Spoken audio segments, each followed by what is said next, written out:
Welcome to Her Story, where motherhood is real, raw, and unfiltered. A powerful collaboration between Birth by Us and the Birth Squad.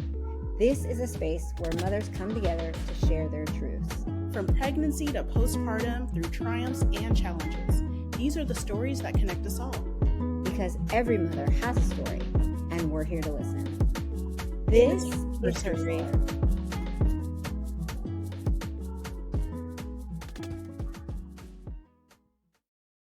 Well, welcome to Her Story, everyone. This is a collaboration series by Birth by Us and the Birth Squad, and we're so excited to have you with us today. On this podcast episode, we're going to be welcoming Shayla. So we want to start by introducing ourselves, and then we'll have Shayla introduce herself. So I'm Dr. Kamisha Thomas. Hi, I'm Ijoma, co-founder of Birth by Us. Hi, I'm Dr. Ijoma Kwandu and founder of the Birth Squad with Dr. Thomas. And hi, I'm Mercy, co-founder of Birth by Us. Well, now that we've gotten that out of the way, Shayla, do you mind just telling us about yourself, introducing yourself, and then tell us about who you are? Yes, my name is Shayla Brown. I am the founder of Genesis Birthing and Living. It's a digital space where Black women use storytelling to help us birth without trauma and shame. I'm also a wife and mother of 7 with one on the way. Awesome. Well, welcome, Shayla. Just to start us off, we would love to learn a little bit more about your path towards motherhood. That's such a big question, but I think that my path toward motherhood started a long time ago when I was a little girl, and I think it was a dare to myself that I could have family better than the one I was in. And then from there, it was kind of a fight, just learning how to make up the disconnect between my goal of motherhood and everything required to attain that goal or to achieve that goal. Were there any memorable moments or unexpected challenges that you experienced during your pregnancy? Yes, actually. There were a lot. One was, infertility, I think or just struggling to become pregnant.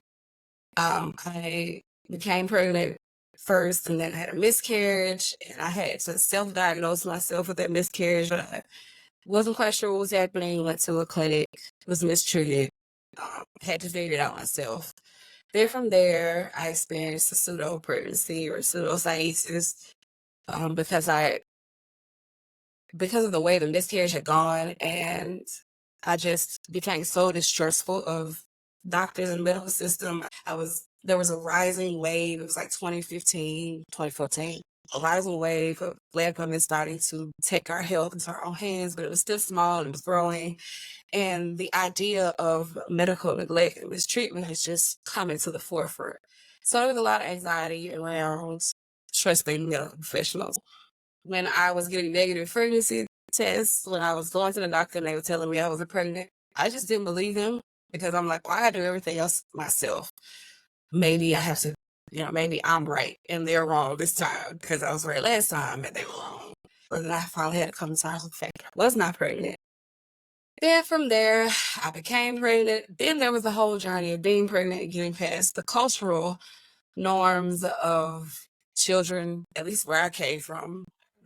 Children being a burden and ruining your life, and why do you want to do this? And not getting the support from my community that I needed, not getting any information or knowledge, digging for birth stories just so I could know. So I also had to traverse or transcend the reality that the culture around birth, where I come from, and not being celebrated, and being kind of a burden on women. I assume maybe a lot of trauma associated with other women's births. So just not getting the support from the women who raised me and who were so instrumental in so many parts of my life, I just kind of felt abandoned. And so just having to figure all of that out myself and do all the research in this emerging space for Black women. Yeah, thank you. I mean, those are, like you said, some really big challenges. And like you named it as trauma. I completely agree with that. One question I have is you're talking about the lack of, the mistreatment you were facing, lack of support, lack of community. In terms of how did that affect your pregnancy journey and beyond? But even thinking nowadays, and with this current child, you're bringing up, how does that affect how you actually seek care and find providers that you can trust? Well, I leaned into home birth. Um, I started out with student midwives because that's what I could find where I was. And there's an affordability thing. So sometimes student midwives will exchange, lower rates so that they can finish their requirements. So I had two student midwives for two of my births. I found a nurse midwife that I trusted. She was black, or all female, that I trusted for the my third birth in a hospital setting. And just getting involved, I had to leave Mississippi for one. There just was not a lot of options there. And then my husband was going to medical school, so like that helped. Leaving home and going somewhere like Phoenix, Arizona, where options were growing for out of hospital experiences, but also where there was a budding community of Black earth workers. So even when I met my nurse midwife who was inside a hospital setting, she was a part of this birth work community. So I knew I could trust her to listen to me. And I could still feel like it was my birth. And she was there to assist and not like the birth was being, usurped for me.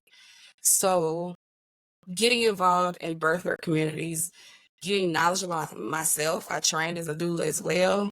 I said all that to say that still all those women were Black. And even the doula training that I received was from a Black perspective. And so all of that has allowed me to own the experience a lot more from a cultural context and to just kind of build that absence, not just my knowledge, but the absence of cultural context for how birth goes for Black women. So all of that is kind of how I choose providers that I feel comfortable with. And then when I can't find a provider, unfortunately, I moved back home to Mississippi for birth. I just birth unassisted. That's what I do. House with my husband. That's amazing.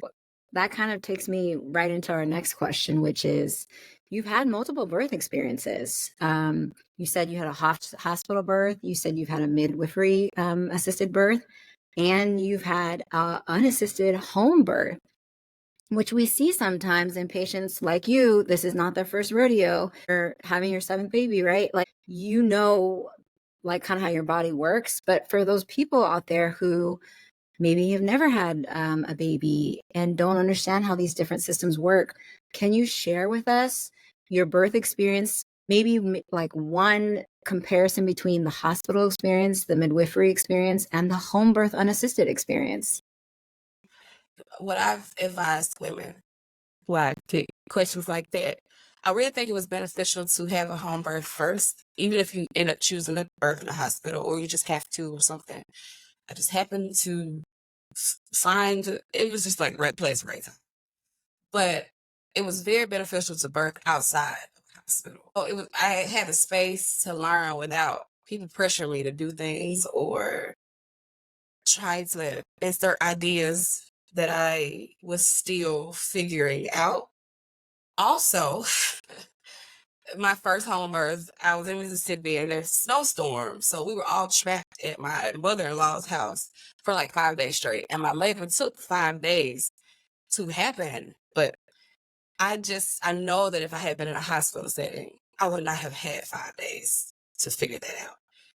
Just being able to have a space to learn and to experience twice and then going to the hospital, I was more like sure of myself. I also had a doula with me that I knew personally and that I trusted to kind of be an advocate for me. What can you tell us just a little bit more about the home birth, unassisted birth experience? Like you said, your husband's in medical school. Is that part of what kind of empowered you to be like, I'm gonna do this with just the two of us because I know I have him? Or was it just because you're like, I'm a doula and I've done this? Like, what motivated you to want to do an unassisted home birth? Absolutely. He wanted to do unassisted way before I did, and I did not trust him or me to do that. I didn't want to do that. I wasn't ready. And so I do acknowledge that advantage that he went to naturopathic medical school. And I really don't think that unassisted birth should be an option that we have to choose, in my opinion. It's not even my favorite option. I wish that I could birth the way I wanted to birth without having to completely divest from support, you know? So, but I finally got to I had been a doula myself for other women, and I had a hospital birth, got on the other side of that as a doula, supporting women, getting into fights with providers about what this woman wanted, seeing how hospitals work on the back end. I got around to the fourth and was like, I don't feel like it. I don't feel like it. I don't feel like fighting with people. I was getting prenatal care from the same nurse midwife. I loved her. She was great, but she was still working inside of a system that was, before she got there, I had to deal with these nurses and I had to be fighting with them about stuff that I knew to be true about myself. They were not acknowledging what was happening. They didn't believe I was dilating, even though I was contracting. They kept telling me I couldn't get out of bed. I just, I'm like, I'm grown. This is like my fourth baby. I don't really want to fight about this, So I finally I was like, I'll just stay home. And then I'm going to see. I also saw this opportunity to learn more, like without the crutch of anybody else being here. Let me just see what birth is. And I even took notes throughout the first unassisted birth. I wrote some down. I recorded stuff. I just really, really wanted to master birth, I guess. And I felt like that was the next step. I felt like I had done everything else except this. Maybe there's something to try unassisted now. Thank you so much for sharing that. It leads me to our next question. You talked a little bit about this before, but I was wondering if you can share like any instances or situations of like feeling that you were treated differently, or the quality of care you received at a hospital setting or different settings. I feel like that because every time it happens to me with physicians and with doulas and with all people around supporting me in birth. I think because of the narrative, which is my biggest reason for starting the Genesis Birthing and Living platform, is because I just really want to change the narrative, because it is a stigma, and I feel like people who are tasked with serving Black women already expect us to fail. And that stigma is so strong. Like I said, it even happens with doulas and with Black physicians, and yet they infantilize me a lot. They don't take into account any of my training, any of my experience, everybody's just so afraid to serve Black women because we're not paying attention to the implicit bias. We're paying attention to statistics that attaching it to Black women as an inherent deficiency. And I think people just approach me like I'm going to die, or be sick, or be a liability, or be, nobody wants that patient, you don't want to be that person on the other side of something bad happening.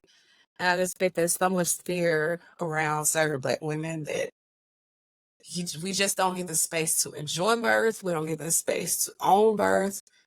Everybody approaches us like the case, or like we need to be educated instead of served. Shayla, thank you so much for sharing that. Like, that is really insightful.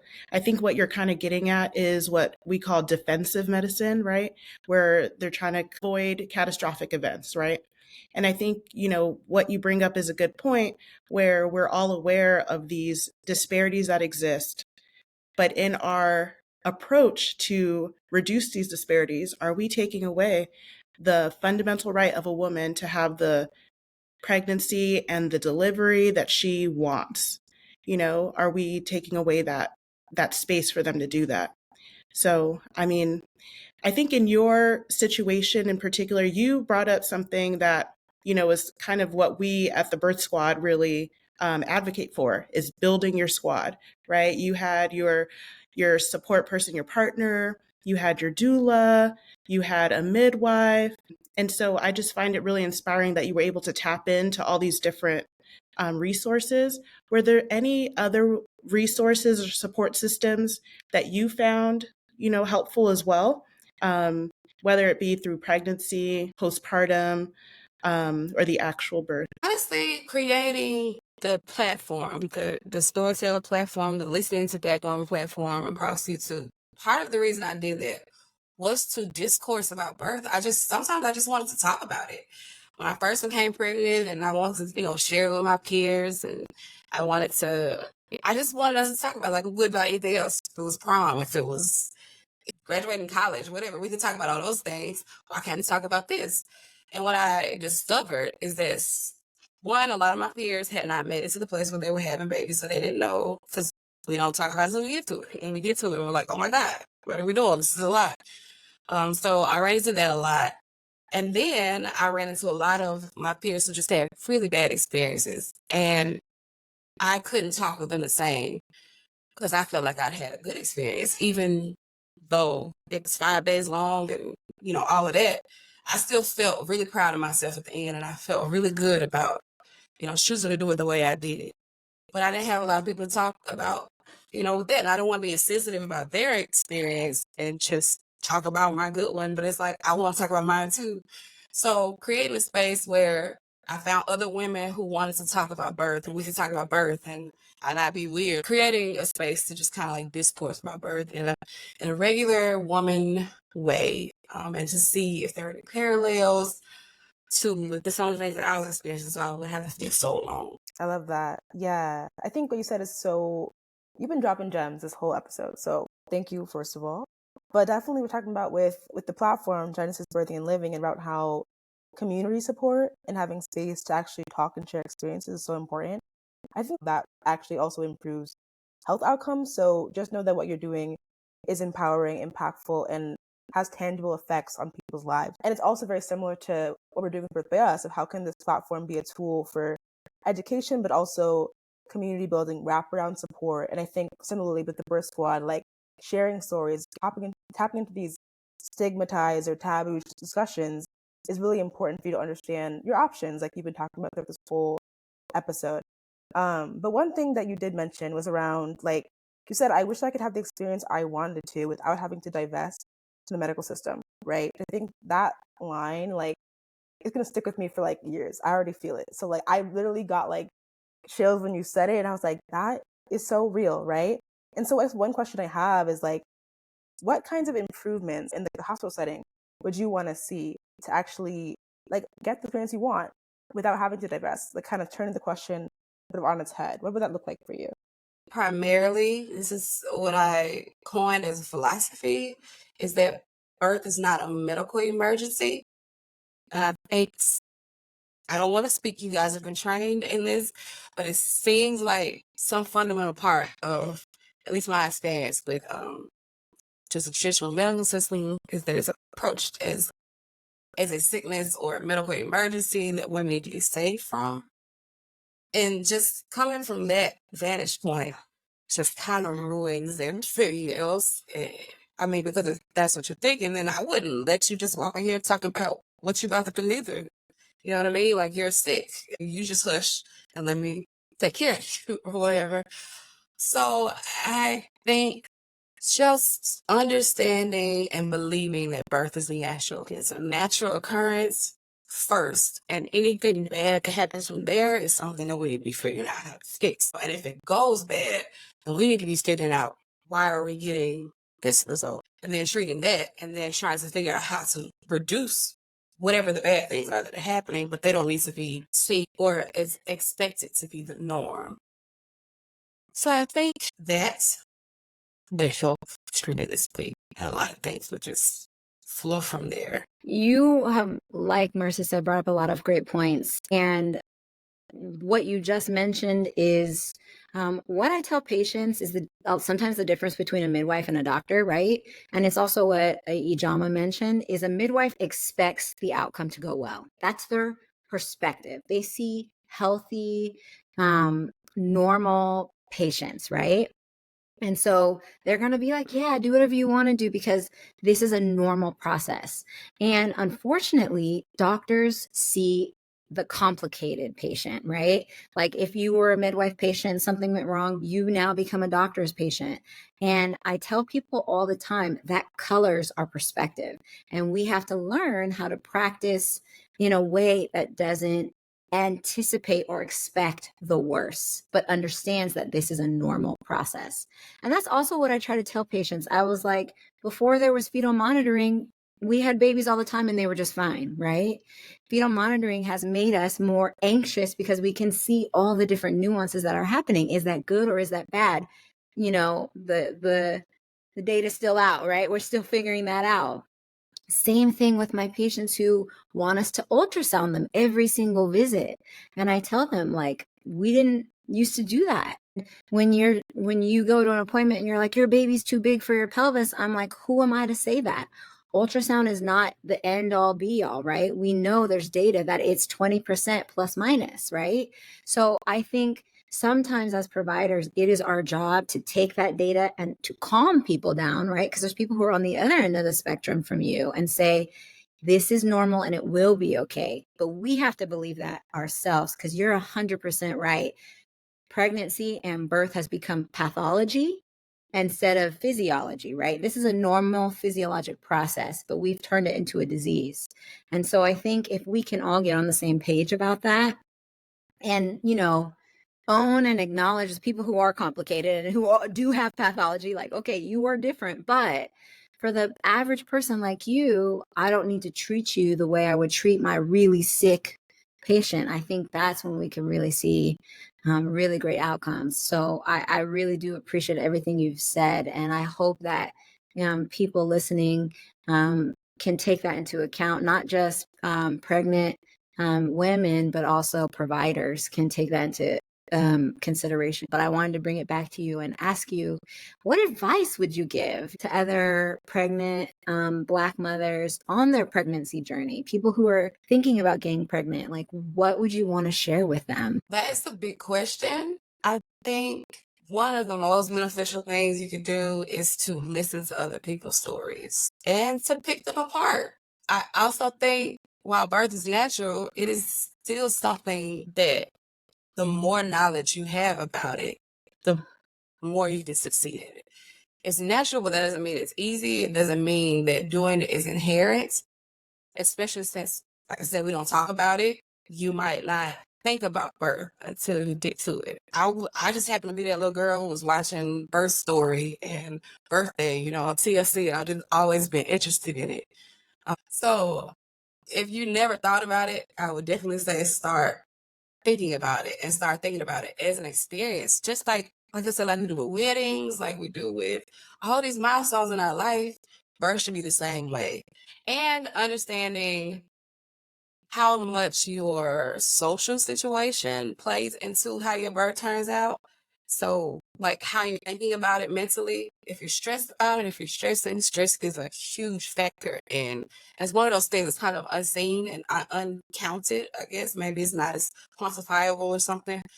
But I think stress is really huge. And if you are, and I know we're doing a lot. We're working, we're mothers, we got all this stuff going on, whatever.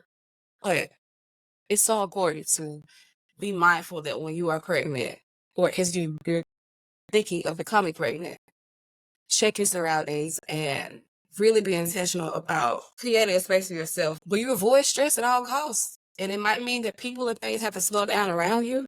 And it's that important. I know we feel like everything's gonna fall apart if we don't do it right now, but stress is just such a huge factor in how well your birth goes.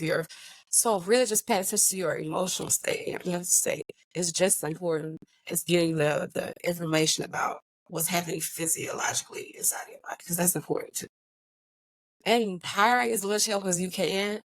There are ways around fees. You can get student doulas who need to complete their certifications and get them for free. You can get midwives for discounted prices. Just tap into your resources. Thank you so much for sharing that. Again, I would love to direct your focus in a topic that, in my opinion, doesn't get talked enough about, which is the postpartum period. And I was wondering if you can walk us through your journey, your first birth. What does that look like? What did that look like in terms of your postpartum period, weeks, months in, and how did that change through your births after that? Postpartum was horrible, to be honest, especially the first one.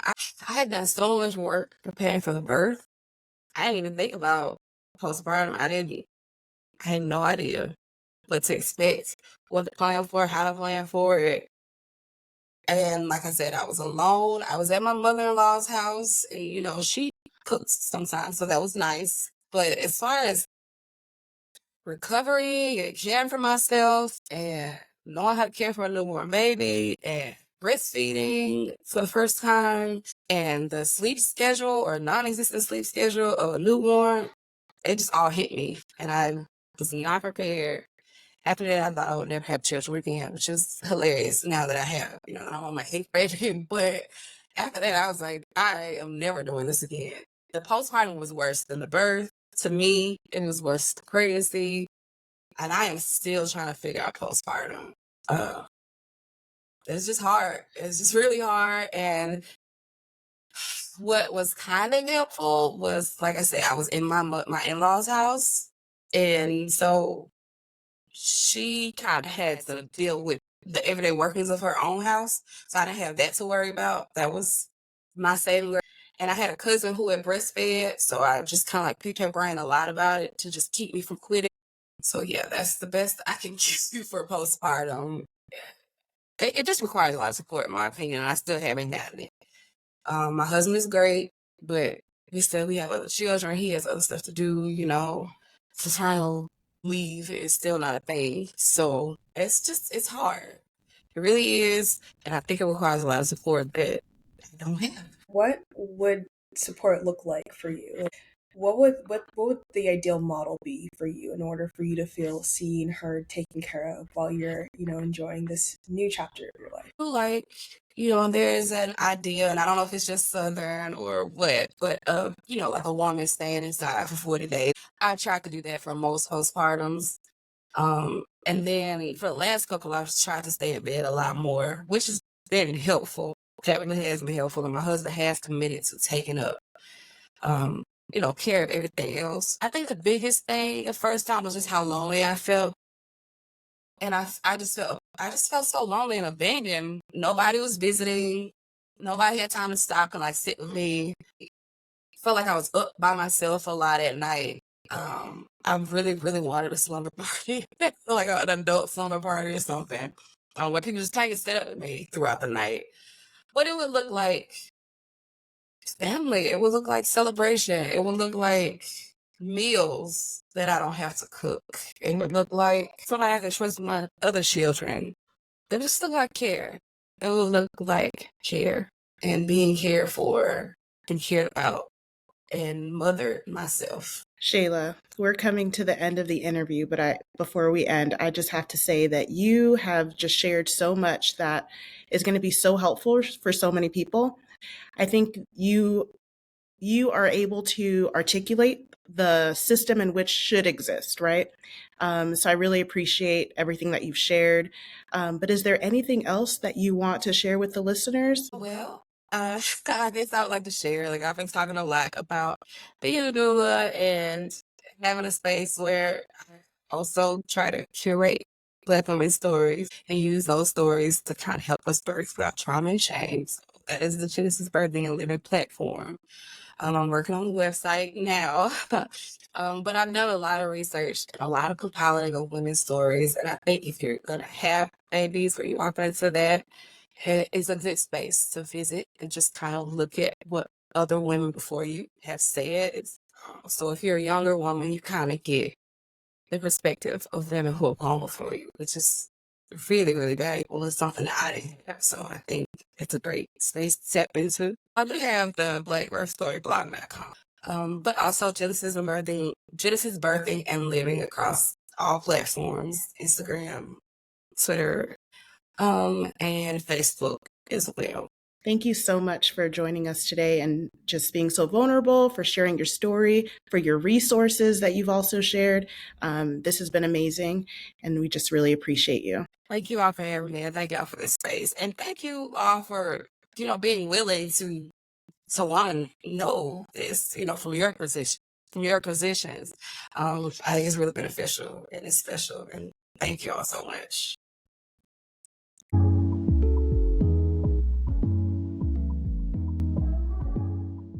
Thank you for listening to Her Story. We hope that these stories inspire, uplift, and remind you that you're never alone on this path. Tune in on YouTube, Spotify, and Apple Podcasts.